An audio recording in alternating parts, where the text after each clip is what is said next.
Police officers of Reddit, what is your best I think we have the wrong person story? I remember when my son was 3 weeks old. It's 3 a.m. and I'm laying down on the couch, baby is in his rocker. Suddenly there is loud knocking on my door followed by police. I thought for sure it was my friends coming back from the bar and they needed a place to crash, and they have done that, police knocked to me before. So I'm sitting there mad thinking, don't they know I just had a kid? Needless to say I didn't answer the door, figured they could find somewhere else to crash. Next thing I know my door is kicked down, I grab baby and run towards the door and 4 or 5 police officers run in. They search my house with flashlights, scared the out of my sleeping husband. My 5-year-old didn't wake up though, lol. Turns out they had the wrong address. They apologized and a week later they installed a new door for me. But holy, that was scary. I was a curious little kid. My father stopped at the local liquor store to grab a bottle of wine and I was poking around. The door to the office was unlocked and I wandered inside, sat in the chair and spun around a few times, got bored, wandered out. A few days later my father gets a call from the police, and we go in. As the officer is speaking to us I proceed to spun around in the chair and pick up and look at everything on his desk. After about a minute the officer says, "Thank you for coming in. I see what happened. You can go." Turned out the owner's teenage son stole a few grand from the store and tried to blame it on the handsy 5-year-old.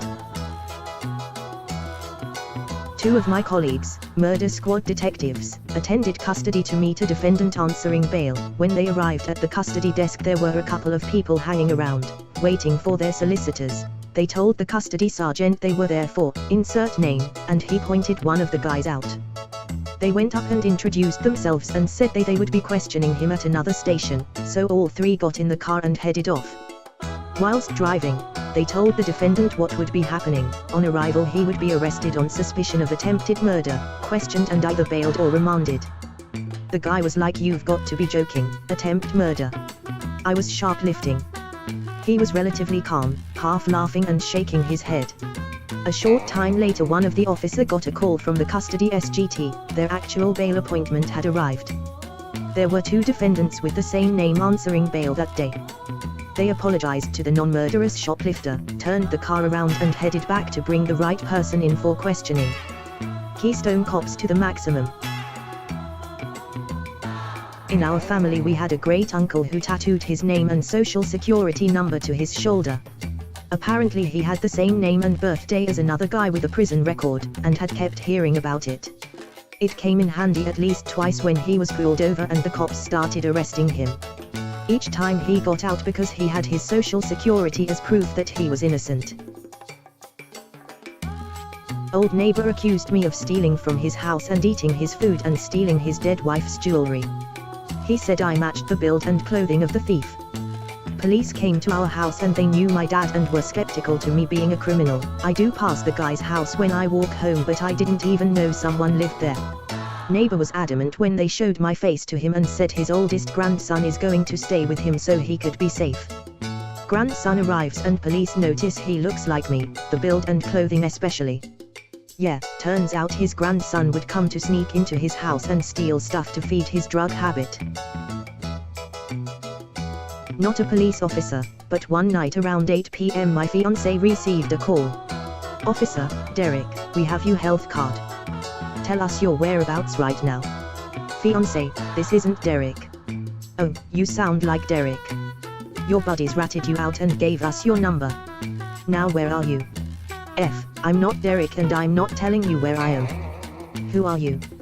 "Oh, this is Officer Smith. Stop messing around and tell us your location, Derek." Again, Derek is not my name. "How do I know you're a real officer?" "Oh, boy, if you don't tell me where you are, you're going to be in much more trouble. My badge number is blank." "Okay fine, I'm at home at blank. If you don't show up in a police car, I'm not coming out." He hung up the phone, dialed 911 calls. We live in a bad area and wasn't sure if this was a fake call or not. Operator verifies that it was a correct badge number. The officer called back. He apparently misdialed by one number. He apologized, but still blamed my fiancé because you were being very defensive and sounded guilty. I've got two, from 25 years ago when I was a cop, one on one side of the badge and one from the other.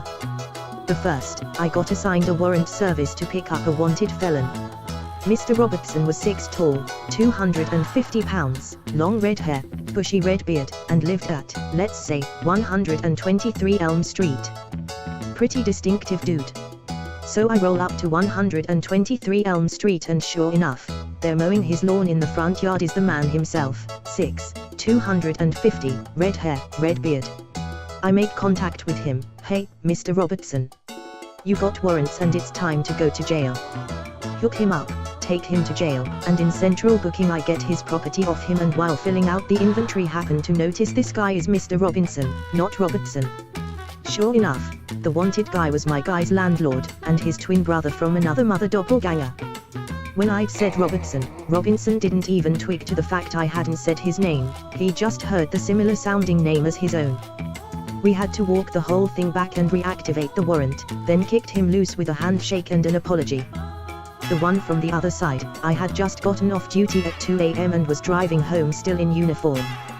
There wasn't any other traffic on the road, so I wasn't really surprised when a police car turned in behind me and started following me. I figured he was trolling for drunks and I was the only thing moving on the road, so he was just going to follow me a little to observe my driving, and he'd realize pretty quick I was sober and peel off. Instead another patrol car joined him. And another. And another. Then all four lit me up, and spread out behind me, blocking the road in a full felony stop. Well, this just got interesting. They went through the whole procedure, and I carefully followed their instructions. When they finally got me out and saw my uniform, they just stopped for a few seconds while I was trying to figure out just what was going on. Then 3 of the officers got in their cars, turned off their lights, and took off, while the original officer told me I could put my hands down and explained what was going on. My car was a spot-on match for the suspect vehicle in an armed robbery and shooting that had just occurred right up the road. I'd driven right by the scene before the cops even got there, a few minutes before the officer in the next district spotted me and thought I was the suspect. It was an interesting night. Since everyone else isn't a cop. I was 16 and worked at a golf course mowing lawns and such. We got a call at home from the cops that said I'm a suspect in a hit-and-run accident because my plate hashes were on the car that drove away without stopping. The cops said the car was maroon-colored, my car was grey. We told them and figured that was that.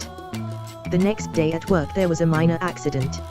A dumbass co-worker pulled a metal rake too hard and the rack holding it came down onto my forehead. It wasn't a deep wound, but it bled a lot. My boss took me to the ER to get my head super glued, and to be safe, took me home too. Thus my car stayed at the golf course. That evening a cop comes by and finds me with a head wound and my car is missing. I look quite guilty. By sheer luck, the cop calls someone after talking to my parents and discovers they got the guy and the plate numbers were close. I probably would have been arrested. Someone had stolen a car and I went to go check it out. I'm driving behind what I think is the car. It had the same color vehicle and same car, and the mistake I made was not matching the license plates. I pulled them over, got out the car and realized it was my friend with his family. I reread the license plate and I noticed they were the same except for the last letter on the plate. The last letter on the stolen car was J. The last letter on my friend's was I. I laughed it off and apologized and we went out to dinner later that night.